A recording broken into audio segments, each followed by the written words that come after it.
Damn it! Whale! Everyone on deck now! Ryan Mitchell roared, his voice like thunder, drowning out the howling wind that sliced through the Pacific Ocean off Oregon's coast like a razor. The grizzled salt and pepper captain, drenched in icy mist, charged to the bow of the Pelican like a man possessed, his rugged frame moving with the speed of a bullet. His hands gripped the binoculars so tightly his knuckles cracked, veins bulging. His breath turned to white vapor in the gray dawn, his heart pounding like a war drum as he scanned the water. A massive humpback whale breached, its colossal body rising like a living mountain amid the roaring waves. But a grotesque layer of white barnacles coated it from head to tail, a parasitic armor gnawing at its life. The blood in Ryan's veins turned to ice. The whale's agonized moan echoed, tearing through the air like a desperate cry from the ocean's depths, piercing the hearts of the entire crew. The rescue team scrambled to the deck, faces pale, pulses racing at the horrific sight. Before they could process it, the radio in the cabin crackled, the operator's voice fractured with panic. Category 8 storm. 6 hours out. Waves already roared, and black clouds churned like a beast ready to devour the horizon. Flee to shore and abandon the barnacle-ridden whale to its death, or stay facing nature's wrath to save this giant life.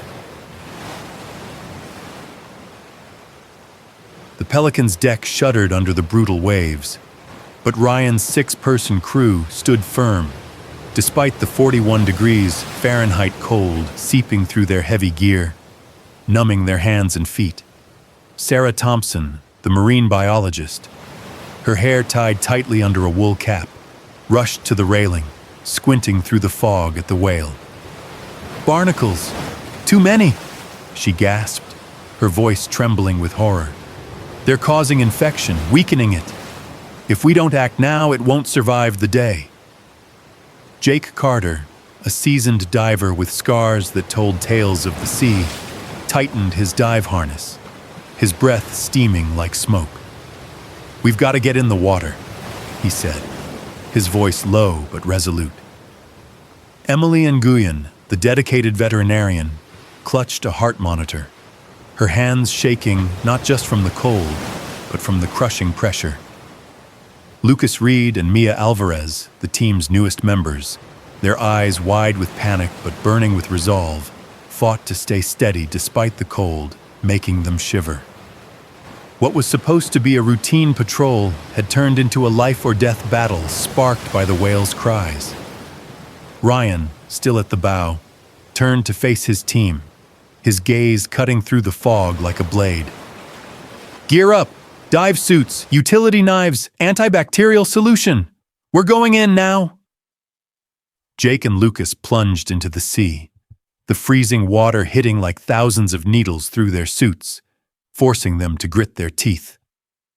The whale, in pain and panic, thrashed its tail, creating a vortex that flung Lucas back, nearly crashing him into the ship's hull. Jake clung to a barnacle patch, prying with his knife, but they were hard as cement, fused to the whale's skin. Its anguished moans crackled through the comms, a desperate plea for help. "Ryan, it's hopeless," Jake panted over the radio. "It's too stressed, and the barnacles are too tight." On the ship, Emily monitored the whale's heart rate via sonar, her face ashen. "It's fading," she shouted, her voice breaking with fear. "Keeping them in the water will kill it." Ryan ordered Jake and Lucas back, and they surfaced, trembling, faces pale from cold and failure. The team regrouped on deck, the wind cutting like a knife, the radio blaring warnings of the storm now hours away. Time was slipping, and the whale's life hung by a thread. Sarah, taking a deep breath to steady herself, stepped forward, her voice shaky but firm. "We need to hoist the whale onto the deck with the crane. We can work faster and safer there." The team froze, their breath misting in the icy air. Lifting a multi-ton whale onto the ship was unprecedented in OPCA history.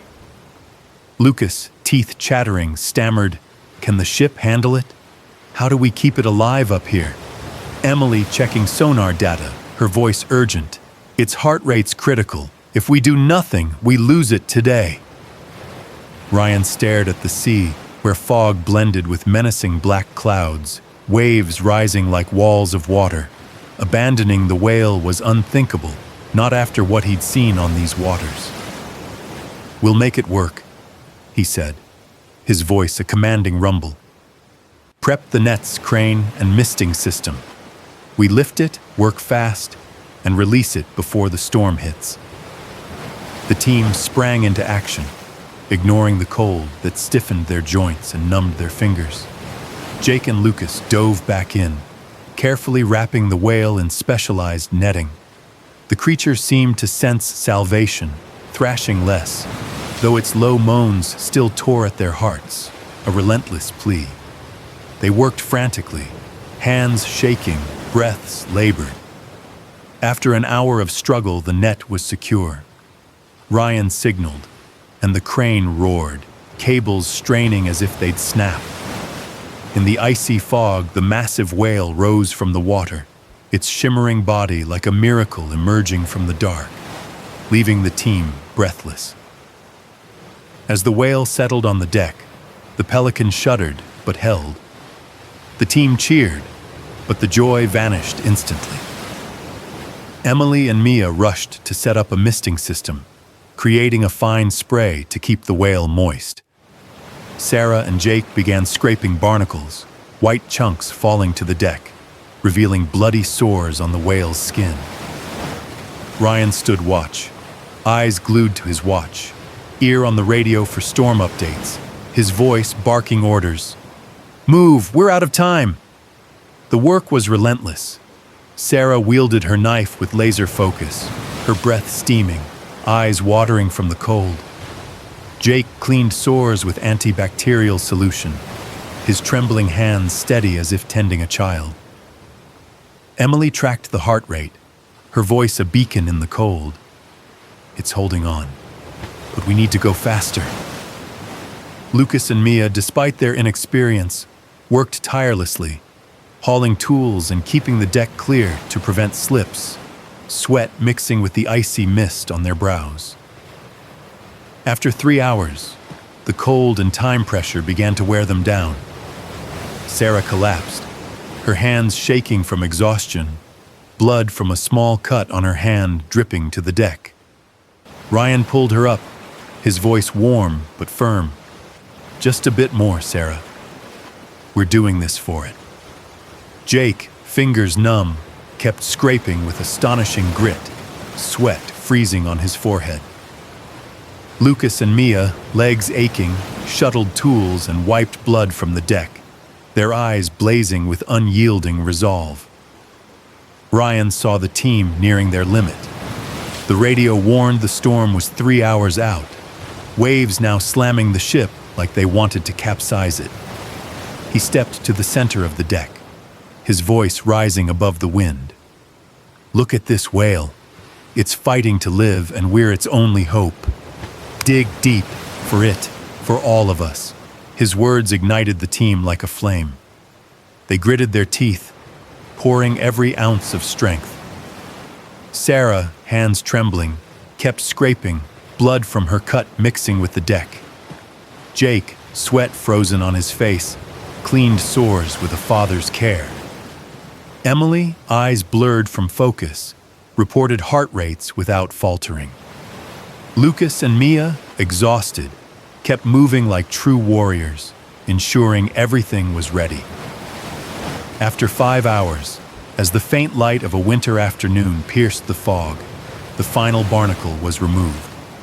The whale's skin was clean, its sores carefully bandaged. Emily checked one last time, her smile like rare sunlight. "It's stable. We can release it." Lowering the whale back to sea was the final hurdle.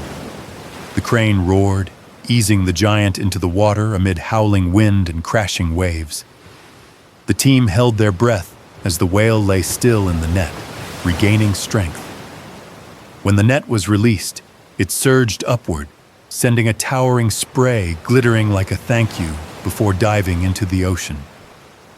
But what silenced the team was the moment it surfaced again, right beside the ship, its head facing them, its deep eyes seeming to meet each of theirs.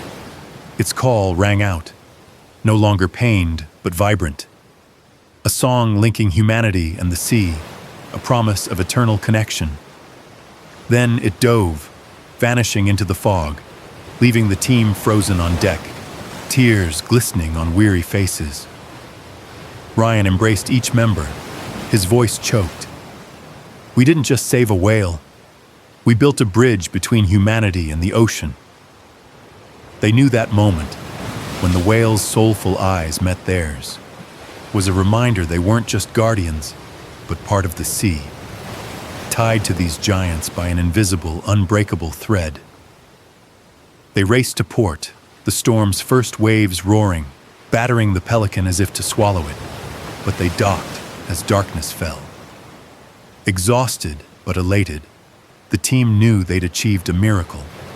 Not just saving a life, but strengthening the sacred bond between humans and whales, proof that courage and compassion can withstand any storm.